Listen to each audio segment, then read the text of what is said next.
What's up, everyone? Welcome back to Double G's Garage. Thanks for stopping by. Today, wow, I got the bad hair going on. I guess I should throw a hat on. Let's see. I think we'll pick the Texaco hat today. Let's put that one on. Yep, there we go. Much better. Anyway, thanks for stopping by. Like I said, today we're still working on the 25 or 35 horse, I don't know, 36 horse, can't get it right, 36 horse engine for the 59. We're not doing a restoration on this. All we're focused on is getting this car running and driving and back on the road. So that's what we're going to be working on today. We got a little bit of a start on it yesterday. This is day 2 here. Got a few pieces painted. Got some of the engine tin here, and I'll show you what I'm using here in a minute. Something else good, if you were following the last video, we got the parts in, almost everything for the convertible top. So we'll walk over here and look at that. So I got pretty much the whole car full of parts and pieces, and I did use M&T manufacturing. Sorry for the shaky video there. M&T, they did a great job shipping everything. They only out of all those parts and pieces, they only missed one part, and that was the chrome trim for the back window. For the American style window rubber. So that's going to be coming. I called them and instantly got a response back that said it was shipped. So kudos to that company. If you've never used them before, M&T Manufacturing, they do a great job.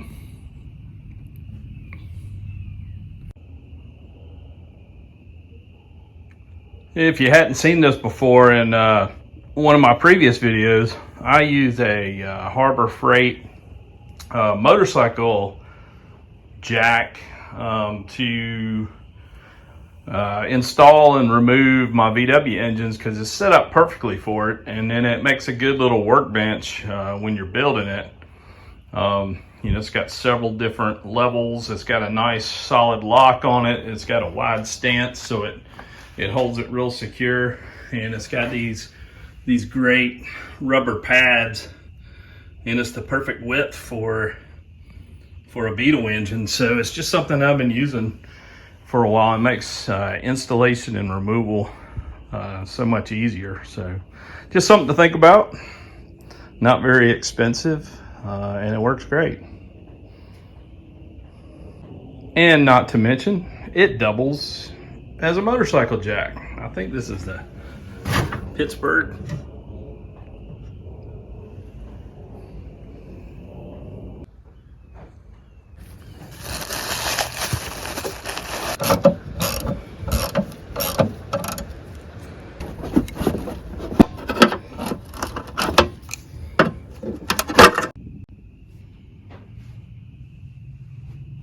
So yeah, we're gonna break out the trusty parts washer. There's the engine. We're gonna now work on these stale air heater boxes again. Like I said, I'm not restoring them anything. I'm just, I don't know. I can't put it back together without making it look a little bit better. So to kind of show you what I used on the engine tin, I'm using this Rust-Oleum Rust Reformer as a base. And I'm using this, my favorite paint, Rust-Oleum 2X semi-gloss to paint it black after I put the Rust Reformer on there. That Rust Reformer, you about can't scratch that paint off once you put it on. So I really like it. Using it on a lot of stuff. Just doesn't dry quite. It's not really flat, and it's more of a semi-gloss. And then the semi-gloss, depending on how many coats you put on, is more like a gloss. Maybe not quite as gloss as a full gloss would be, but it's pretty shiny. So yeah, we're gonna get this stuff all cleaned up, and then we're gonna paint it all up. We're gonna keep working on the pile of engine parts and putting it back together, and then we'll do a will it start video.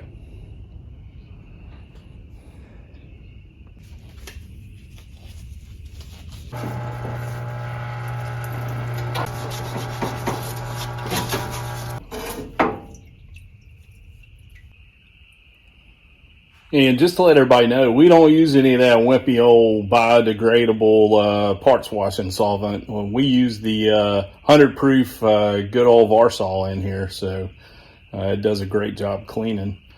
So one thing I like to do to kind of help it air dry faster is I go ahead and shoot it with some brake clean, and then I let it air dry before I paint it. And if anybody from Brake Clean is watching and you want to sponsor me, feel free to go ahead, because I'll plow through this stuff by the case.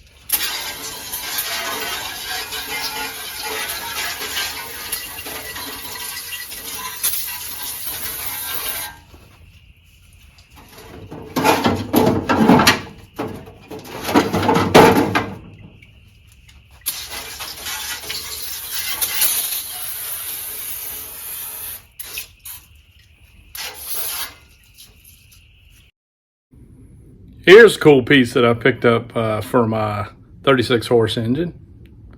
Original in the package with the Volkswagen part number still on it.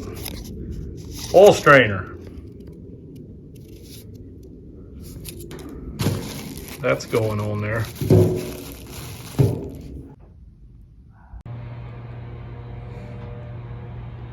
So here we are. I started kind of messing with the idea of buffing it out, but then I think I'm convinced that I'm going to go ahead and spray it with clear.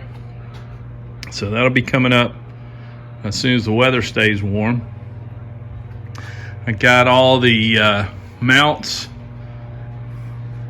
painted up, so they're ready to go back on for the bumpers. But the real exciting thing today, again, sorry for the background noise, I got wheels and tires to go on it. And this is kind of a different combination than I've ever used. I like the red with this silver gray color, but I'm going with a different tire than I've ever run before. Since I'm not really going to lower the car, I'm going to lower the car with the tires. So I got some Nankang 155 60-15s, again on the Steelies, and I'll put a picture on there with the hubcaps and trim rings. I went with the CIP1.com kits, and they had a 10% off discount, and mounted and balanced to the door from California to the Carolinas was less than a week, and had free shipping and everything. So, really good deal on the wheels and tires, and saved me a big hassle. I didn't really know if I was going to run the stocks, but when I started pricing out buying tires for the stock wheels for a little bit more, I can get tires and wheels. So I'm going to go ahead and run those. I think they'll look pretty good. So we're working on that. Again, I haven't even gotten into anything inside yet. Here's the progress on the engine. We got a new carburetor, a rebuilt carburetor, new coil. We're gonna rebuild the distributor, got all the parts and pieces for that. And just a little refresh, the top end's been rebuilt. Got a new fuel pump for it, those types of things to go on it. So it's gonna be pretty nice. And like I said, probably next video we'll do the will it run.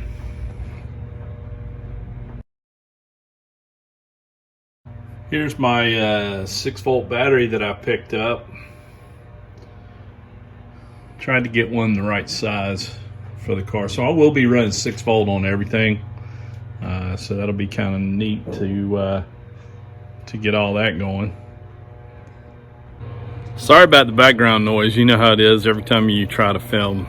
Somebody gets their power tools out, but we'll get through it anyway.